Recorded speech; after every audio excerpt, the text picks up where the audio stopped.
I have never seen a crowd as hot and energetic as the American Jersey Queen of Queens tournament from this year. Which is available on smartmarkvideo.com. How much planning does that take to actually put the Joshi on? Because you bring in people like Mischief, Daisy Hayes, Serena DeRay. You bring in all sorts of talent.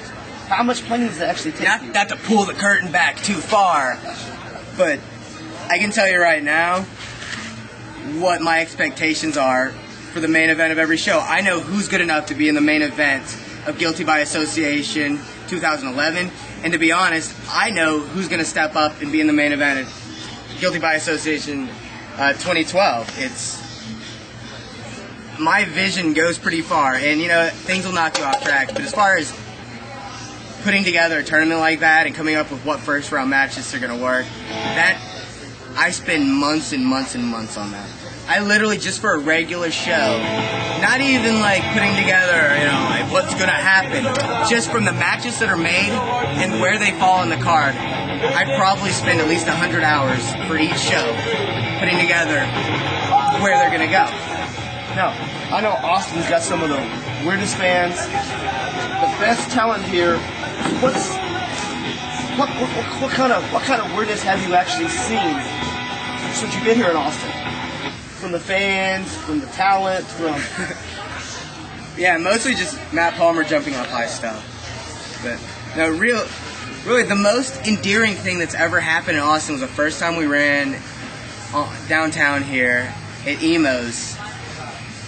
It was a night like tonight where the rain could have kept everyone away. We missed the rain, but that building was packed to the point where we couldn't stay in it. There were people sitting on the rooftops to look down on the patio to watch the show.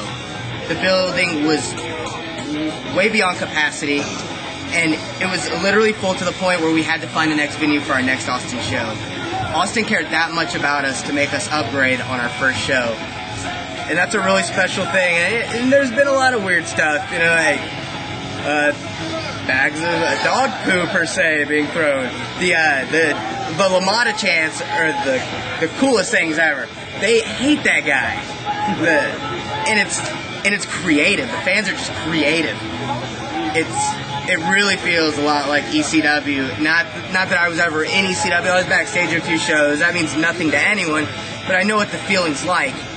And I know that I feel the same way watching this tape back. Whenever I watch this show tonight, that happened tonight, tomorrow, I'm going to feel the same way I did whenever I was, watching something from the ECW arena in 1996. It has that passion.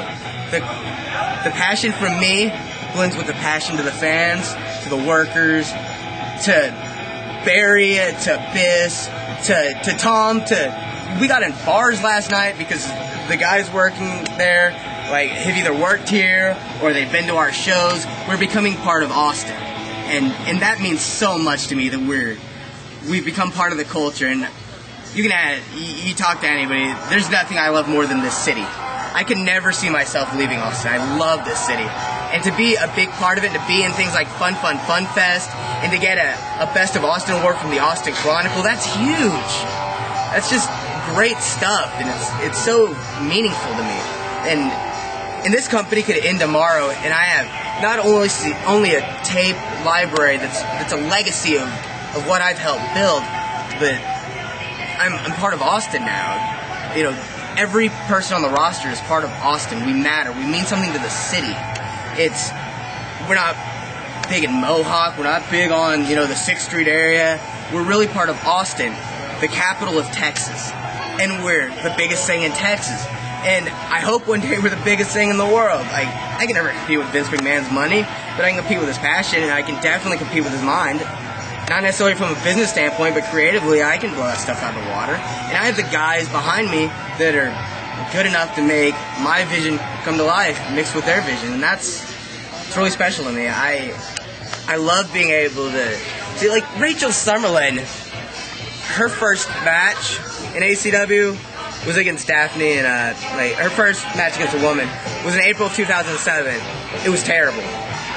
It was absolutely terrible, and now she's literally one of the best female wrestlers in the world. She's not Sarah Del Rey, she's not Daisy Hayes, she's not Portia Perez, but she's close enough to be in the same conversation with those people. And that means a lot. That's a reflection of me.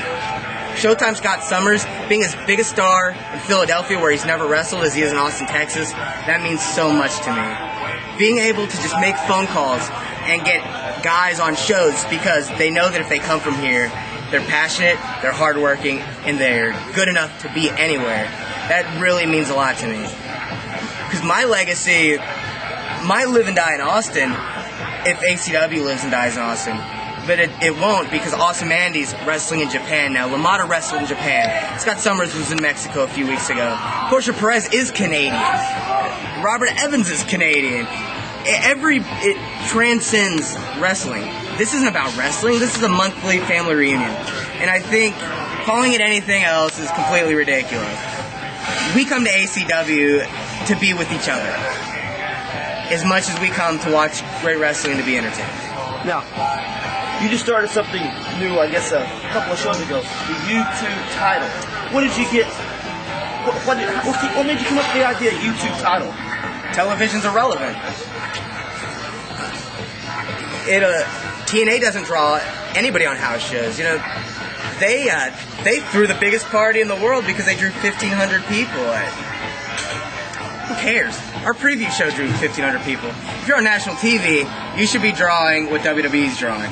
If you only have a third of the ratings and they're drawing if they're drawing 1,500 or 15,000 people in an arena, you run that town, you should have at least 5,000 people in that building. People aren't into the product, and they're not watching TV as much. TV is irrelevant. The internet's not.